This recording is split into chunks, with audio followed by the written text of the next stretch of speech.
ఐపీఎల్‌లో 4 కొత్త రూల్స్ వచ్చాయి. అవేంటనేది క్లియర్‌గా ఎక్స్‌ప్లెయిన్ చేయడానికి ట్రై చేస్తాను. వీడియో లాస్ట్ దాకా చూడండి. కాస్త ఓపికగా చూడండి.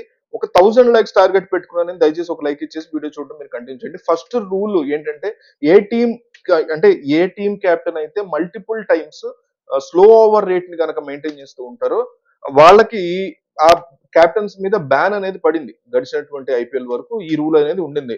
ఈ సోల్ ఈ స్లో ఓవర్ రేట్ కారణంగానే హార్దిక్ పాండ్యా చెప్పుకోవాలంటే ఇప్పుడు సిఎస్కేతో జరగబోయేటువంటి ఫస్ట్ మ్యాచ్ కూడా అతను అవైలబుల్ గా ఉండనటువంటి సిచ్యువేషన్ ఉంది. సో అలాగే లాస్ట్ టైం చూసుకుంటే ఢిల్లీ కెప్టెన్ రిషబ్ పంత్ కూడా ఒక మ్యాచ్ నుంచి స్లో ఓవర్ రేట్ కారణంగానే బ్యాన్ అయ్యాడు. సో ఈ బ్యాన్ వల్ల టీమ్స్ చాలా నష్టపోతున్నాయి. సో రియల్లీ ఇంపార్టెంట్ మ్యాచెస్ లో కెప్టెన్ మీద బ్యాన్ ఉండడం అనేది చాలా ఎఫెక్ట్ అనేది ఆబ్వియస్లీ చూపిస్తుంది కదా. సో దీనివల్ల బీసీసీఐ ఈ బ్యాన్ విషయంలో ఒక కొత్త రూల్ తీసుకొచ్చి ఇక మీదట కెప్టెన్స్ మీద ఎటువంటి బ్యాన్ ఉండదు. ఐపీఎల్ 2025 లో స్లో రేట్ మెయింటైన్ చేసినా సరే కెప్టెన్స్ మీద బ్యాన్ అయితే ఉండదు. హార్దిక్ పాండ్యా మీద మరి ఫస్ట్ మ్యాచ్ లో ఈ బ్యాన్ ఉంటుందా అంటే ఖచ్చితంగా ఉంటుంది. ఎందుకంటే లాస్ట్ సీజన్ సంబంధించినటువంటి రూల్ కాబట్టి అప్పుడు ఈ కొత్త రూల్ అప్లై అవ్వదు కాబట్టి ఆ రూల్ ని ఇక్కడ అప్లై చేయరు కాబట్టి ఆ బ్యాన్ అనేది ఇక్కడ కంటిన్యూ అవుతుంది. కానీ ఇక్కడ నుంచి ఏమైనా స్లో ఓవర్ రేట్ ఉంటే అది అప్లై అవ్వదు అనమాట. ఇది లాస్ట్ సీజన్ సంబంధించింది కాబట్టి. సో సండే రోజు ముంబై సిఎస్కే మ్యాచ్ కి సంబంధించి ఖచ్చితంగా హార్దిక్ పాండ్యా అవైలబుల్ అయితే ఉండడు. తర్వాత చూసుకుంటే మాత్రం ఐపీఎల్ 2025 లో ఇంకొకసారి కెప్టెన్ బ్యాన్ అనేది మనం చూడం. Multiple times slow rate maintain చేసినా సరే బ్యాన్ అనేది ఉండదు. అయితే బీసీసీఐ కొత్త సిస్టమ్ తీసుకొచ్చింది దీనికి సంబంధించి డీమెరిట్ పాయింట్స్ అనేసి. దీని ప్రకారం 2 లెవెల్స్ ఆఫ్ థింగ్స్ ఉంటాయి దీంట్లో. లెవెల్ 1 అఫెన్స్, లెవెల్ 2 అఫెన్స్ అని 2 తీసుకొచ్చారు. లెవెల్ 1 అఫెన్స్ ఏంటంటే నార్మల్ స్లో ఓవర్ రేట్. అంటే ఆహ్, వాళ్ళు ఏదన్నా స్లో ఓవర్ రేట్ విషయంలో ఫస్ట్ ఆఫ్ ఆల్ అంటే ఫస్ట్ అఫెన్స్ కిందకి దాన్ని సెట్ చేసుకుంటారు. లెవెల్ 1 అఫెన్స్ వచ్చినప్పుడు ఆ టీమ్ యొక్క అంటే మల్టిపుల్ టైమ్స్ లో ఒక ఫస్ట్ పార్ట్ లో అంటే కొంతవరకు బాగా స్లో ఓవర్ రేట్ అనిపించినప్పుడు ఆ కెప్టెన్ యొక్క ఎవరైతే మ్యాచ్ ఫీజు ఉంటుందో ఆ మ్యాచ్ ఫీజు లో కొంతవరకు కోత విధిస్తారు. కట్ చేస్తారు. కెప్టెన్ యొక్క మ్యాచ్ ఫేజ్ లో 25-75% కోత విధిస్తారు. దీంతో పాటు 2 డీమెరిట్ పాయింట్స్ ఇస్తారు లెవెల్ 1 అఫెన్స్ లో. లెవెల్ 2 అఫెన్స్ విషయానికి వచ్చేసరికి కాస్త సీరియస్ గా ఉంటుందన్నమాట ఇది. అంటే స్లో ఓవర్ రేట్ అనేది మరీ పెద్దదిగా ఎక్కువ పెరుగుతుంది. శిక్ష కూడా పెద్దదిగా మారుతుంది. సెకండ్ అఫెన్స్ కి వచ్చేసరికి మొత్తం కెప్టెన్ యొక్క మ్యాచ్ ఫీజు మొత్తాన్ని తీసేసుకోవడం అంటే కెప్టెన్ మీద ఫైన్ గా 100% మ్యాచ్ ఫీజు తీసేసుకుంటారు. దాంతో పాటు 4 డిమెరిట్ పాయింట్స్ ఇస్తారు. సో ఈ విధంగా 2 లెవెల్స్ లో స్లో ఓవర్ రేట్ కి పనిష్మెంట్ అనేది పెడతారనమాట.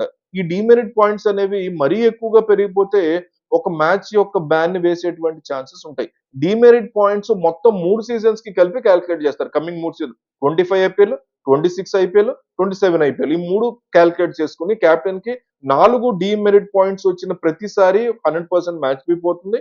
అట్లాగే ఒక టీం యొక్క స్లో ఓవర్ రేట్ మెయింటైన్ చేసినప్పుడు మొత్తం ఆ మ్యాచ్ ఫీజు ఎగిరిపోద్ది. అది ఫ్యూచర్ లో కంటిన్యూస్ గా ఎక్కువ టైమ్స్ రిపీట్ అవుతోంది అనుకున్నప్పుడు ఒక మ్యాచ్ బ్యాన్ కూడా వేస్తారు. ఈ యొక్క ఆహ్, ఏదైతే ఇది ఉంటదో ఆ యొక్క పవర్ ఉంటదో అది ఖచ్చితంగా అంపైర్స్ కి ఇస్తున్నారనమాట.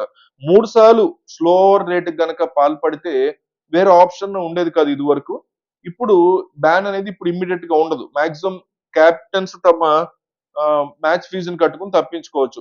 సో ఇంపార్టెంట్ మ్యాచెస్ లో ఈ యొక్క తప్పించుకోవడం కోసం పెట్టినట్టుగా మనకి బెటర్ గా అన్నట్టు కనిపిస్తుంది. సో బ్యాన్ అనేది ఇమ్మీడియట్ గా పలానా మ్యాచ్ అనేది లేకుండా జాగ్రత్తగా ప్లాన్ చేసుకున్నారు.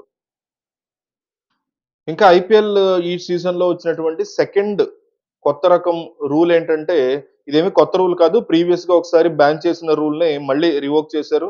కోవిడ్ ముందు వరకు మనం చూసాం బౌలర్స్ బౌలింగ్ ని ఉమ్ముని బాల్ మీద రాస్తూ ఉంటారు. సలేవా యూజ్ చేసేవాళ్ళు. దాంతో ఒక సైడ్ బాల్ బాగా ఇదిగా మారి ఇంకోవైపు రివర్స్ అయ్యేది. ఈ సలేవా యూజ్ చేయడం వల్ల ఓల్డ్ బాల్ తో పేస్ బౌలర్స్ కి రివర్సింగ్ అనేది బాగా దొరుకుతూ ఉండేది. కానీ కోవిడ్ టైంలో ఐసీసీ దీన్ని కంప్లీట్ గా బ్యాన్ చేసింది. బాల్ మీద ఎటువంటి సలైవాని యూజ్ చేయకూడదు. అట్లా యూజ్ చేస్తే గనక పనిష్మెంట్ ఇస్తాము అనేటువంటి కొత్త రూల్ పెట్టారు. దీంతో పాటు పేస్ బౌలర్స్ కి ఓల్డ్ బాల్ ని ఇప్పుడు రివర్స్ చేయడం అనేది వాళ్ళకి ఇబ్బంది అవుతుంది. దీని గురించి దుబాయ్ లో ఛాంపియన్స్ ట్రోఫీ జరుగుతున్నప్పుడు team India fast bowler Mohammed Shami తన ఒపీనియన్ చెప్పాడు. సలేవా యూజ్ చేయడం వల్ల పేస్ బౌలర్స్ కి నష్టం జరుగుతోంది. ఇది తీసేసేయండి అని రిక్వెస్ట్ చేశాడు. దాంతో పరిస్థితులు కూడా మారాయి. కోవిడ్ వైరస్ అది లేదు కదా. ఇది రివోక్ చేయండి అని షమి కోరాడు.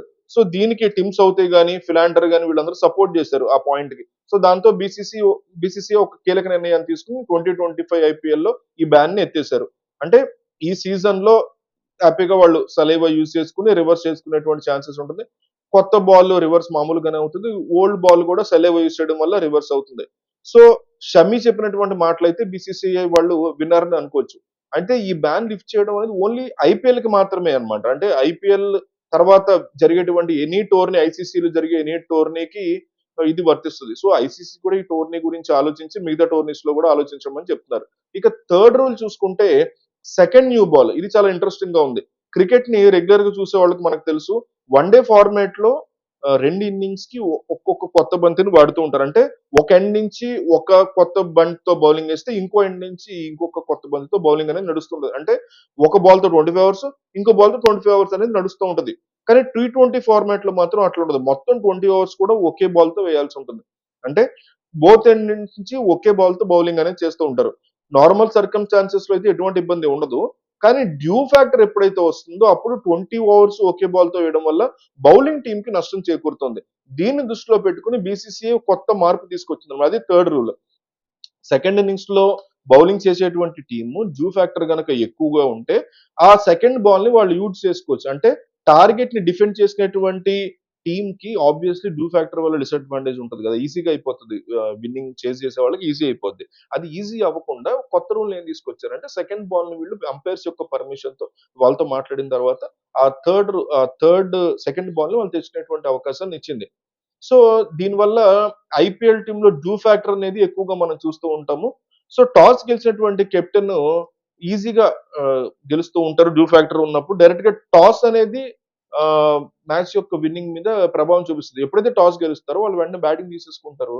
బౌలింగ్ తీసేసుకుంటారో తర్వాత రాత్రికి డ్యూ ఫ్యాక్టర్ వస్తుందనేది ఆల్రెడీ క్లైమాటిక్ కండిషన్స్‌లో లేకపోతే వెదర్ రిపోర్ట్స్‌లో మనకు తెలిసిపోద్ది కాబట్టి వాళ్ళకి అది బెనిఫిట్ అవుతుంది. సో, బీసీసీఐ ఈ యొక్క డ్యూ ఫ్యాక్టర్ వల్ల వస్తున్నటువంటి టాస్ అడ్వాంటేజ్‌ని కంప్లీట్‌గా తీసేయాలనే ఉద్దేశంతో దీని గురించి నైట్ టైమ్ మ్యాచెస్‌లో సెకండ్ ఇన్నింగ్స్‌లో బౌలింగ్ చేసే టీమ్‌కి ఒక బాల్‌ని ఎక్స్‌ట్రాగా ఇవ్వబోతున్నారు. అది కూడా ఎప్పుడంటే 11 ఓవర్ తర్వాత ఇస్తారు ఆ బాల్‌ని. టార్గెట్‌ని డిఫెండ్ చేసుకునేటువంటి టీం మొదటి 11 ఓవర్లు ఒక బాల్‌తోనే బౌలింగ్ చేస్తారు. బట్ ఆ 11 ఓవర్ తర్వాత వాళ్ళు అంపైర్‌కి అప్పీల్ చేసుకోవచ్చనమాట. జూ అనేది ఎక్కువగా ఉంది. సో, బాల్ పాడైపోతుంది అనేటువంటి కంప్లైంట్ వాళ్ళు ఇచ్చుకోవచ్చు. అంపైర్ బాల్‌తో పాటు ఆ జూ ఫ్యాక్టర్‌ని కూడా చెక్ చేసిన తర్వాత కండిషన్స్‌కి అంటే బాలేదు బాల్ అది జూ ఫ్యాక్టర్ అనేది ఇక్కడ అప్లై అయ్యేలా ఉంది అనుకున్నప్పుడు ఖచ్చితంగా అంపైర్ చేతిలో ఉంటుంది. టార్గెట్ డిఫెండ్ చేసుకునేటువంటి టీం ఏదైతే ఉంటుందో వాళ్ళు 12th ఓవర్ నుంచి కొత్త బాల్ తీసుకొచ్చి కొత్త బాల్ అంటే మరీ అంత న్యూ బాల్ కాదు కానీ ఆల్రెడీ యూజ్డ్ బాల్ ఇచ్చేటువంటి ఛాన్సెస్ ఎక్కువగా కనిపిస్తున్నాయి. అంటే ఆల్రెడీ కొంత యూజ్ చేసినటువంటి బాల్ని ఇస్తారు. కొత్త బాల్ విషయంలో అయితే అప్పటి వరకు ఎటువంటి డ్యూ ఎఫెక్ట్ ఉండదు కాబట్టి ఛాన్సెస్ ఉంటుంది. సో, ఇది ఫీల్డింగ్ టీమ్‌కి ఇదే కంటిన్యూ చేయాలంటే జూ ఉన్నప్పుడు ఇబ్బంది అవుతుంది కాబట్టి ఇది బ్యాటింగ్ టీమ్‌కి కాస్త ఇబ్బందికర పరిస్థితి. అంటే మ్యాచ్ ఇంకా టైట్‌గా ఉండడానికి, మ్యాచ్ రిజల్ట్ మారిపోవడానికి అవకాశాలు ఉంటాయి. సో, ఈ రూల్ అనేది రిజల్ట్ మాత్రం ఖచ్చితంగా పర్మిషన్ అనేది అంపైర్ చేతిలోనే ఉంటది. అంపైరే డెసిషన్ తీసుకోవాలి. ఇలా ఉంటే కొత్త బాల్ ఇవ్వాలి, ఇలా అంటే కొత్త బాల్ ఇవ్వాలి అనేది ఏం లేదు. సో, ఆన్ ఫీల్డ్ అంపైర్స్ ఇద్దరు కలిసి డిసైడ్ చేయాల్సినటువంటి and also only night time matches ఉంటాయి కదా! వాటికి మాత్రమే ఈ రూల్ అప్లై అయ్యేలాగా వీళ్ళు మొత్తం డిజైన్ చేశారు దీన్ని. సో, టార్గెట్ డిఫెండ్ చేసుకున్న టీం ఎవరైతే ఉంటారో వాళ్ళకి మాత్రం 2 బాల్ చూసుకునే అవకాశం ఉంటుంది. కేవలం ఇది నైట్ మ్యాచెస్‌కి మాత్రమే ఉంటుంది. ఆఫ్టర్‌నూన్ మ్యాచెస్‌లో ఇది అప్లై అవ్వదు. డ్యూ ఫ్యాక్టర్ అనేది ఉండదు కాబట్టి. ఇక ఫోర్త్ ఇంపార్టెంట్ రూల్ ఏంటంటే డీఆర్ఎస్ గురించి. మెగా సీజన్‌లో మనం చూసాం. మెగా ఆక్షన్ అప్పుడు చూసాము, సీజన్ అప్పుడు చూసాం. డీఆర్ఎస్ అనేది రకరకాల సందర్భాల్లో వాడడం అనేది స్టార్ట్ చేస్తారు. అంపైర్ వైట్ బాల్ కానీ లేకపోతే ఇంకోటి కానీ ఇలాంటి డెసిషన్ తీసినప్పుడు కూడా టీమ్ రివ్యూ అనేది తీసుకుంటూ ఉంటారు డీఆర్ఎస్ సంబంధించి బౌలింగ్ అయినా బ్యాటింగ్ టీం అయినా. సో, ఇప్పుడు ఈ రూల్కి బీసీసీ ఇంకొంత ఎక్స్టెన్షన్ యాడ్ చేసింది. అంటే మరింత అక్యురేట్‌గా రావడం కోసం పూర్తి టెక్నాలజీని ఈసారి యూజ్ చేయబోతున్నారు. ప్రీవియస్‌గా ఫుల్ టాస్, నో బాల్స్ విషయంలో ఆర్కే టెక్నాలజీని యూజ్ చేసేవారు. ఇప్పుడు out side off stump wild balls కానీ హైట్ వైడ్ బాల్స్ కూడా దానికి కూడా ఈ టెక్నాలజీని వాడబోతున్నారు. అంటే థర్డ్ ఎంపైర్ కళ్ళతో చూసి నిర్ణయం చెప్పడం మాత్రమే కాకుండా దాన్ని కూడా అప్పీల్ చేసుకుంటే దానికి కూడా ఈ టెక్నాలజీని యూజ్ చేసి దాని మీద కూడా డెసిషన్ని చెప్పుకునే అవకాశాన్ని డీఆర్ఎస్‌లో యాడ్ చేశారనమాట. ఈ టెక్నాలజీని ఉపయోగించి ఈ డెసిషన్ తీసుకుంటారు. సో, దీనివల్ల మ్యాచ్‌ని అంటే ఆఫ్ స్టంప్ వైడ్ వాల్స్ గానీ, మనం ఇప్పుడు వరకు డెసిషన్స్ చూసాం. థర్డ్ అంపైర్ కూడా కేవలం కళ్ళతో చూసి తనకు నచ్చినటువంటి నిర్ణయం చెప్పేసాడు. కానీ ఇప్పుడు పూర్తిగా టెక్నాలజీని ప్రతి దాంట్లో కూడా వాడేలాగా నిర్ణయం తీసుకునేలాగా పెట్టారు. క్లియర్గా బీసీసీ అంపైరింగ్ విషయంలో మిస్టేక్స్ని తగ్గించడం కోసం ఈ టెక్నాలజీని మరింతగా యూజ్ చేస్తున్నట్టు అనిపిస్తుంది. సో ఇది ఎంతవరకు వర్కౌట్ అవుతుందని చూడాలి. ఇవి ఈ 4 కూడా కొత్త రూల్స్ తీసుకొచ్చింది బీసీసీ. మీకేమనిపించిందో కామెంట్ చేయండి.